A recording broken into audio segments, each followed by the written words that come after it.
Sur instruction de la plus haute hiérarchie militaire de notre pays, le commandant garde républicaine, le général-major Kabikiriza Ephraim, est descendu dans le Grand Katanga après la mission de sécurisation du président suisse. Sur place, à l'aéroport international Luano de Lubumbashi, le général-major Kabikiriza a eu la chance de croiser le chef d'état-major général, le lieutenant-général Christian Chiwewe Songesa, qui était aussi en mission dans la capitale du Cuivre. Le lieutenant-général Christian Chiwewe était entouré du commandant 2e zone de défense et du commandant 22e région militaire.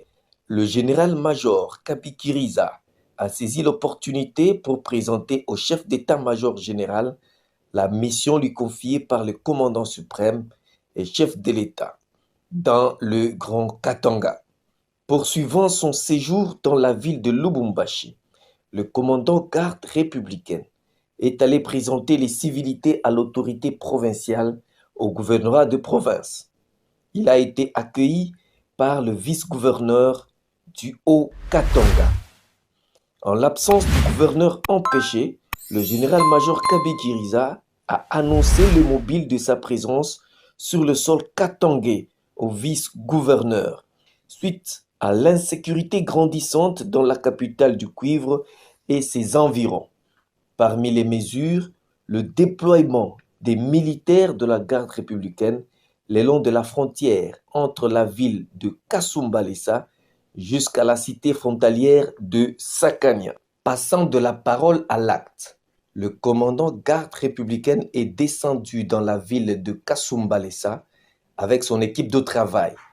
Après les civilités au maire de la ville et la présentation du motif de sa présence en ces lieux à l'autorité locale, le général-major Kabikiriza ainsi que le commandant de la 22e région militaire ont la cité de Mokambo pour la reconnaissance du terrain. À l'issue de cette descente, tous les services ont reconnu devant le commandant garde républicaine la porosité de toute la frontière de cette partie de la République, ce qui favorise, selon eux, le trafic d'armes et la circulation libre des étrangers avec des engins explosifs.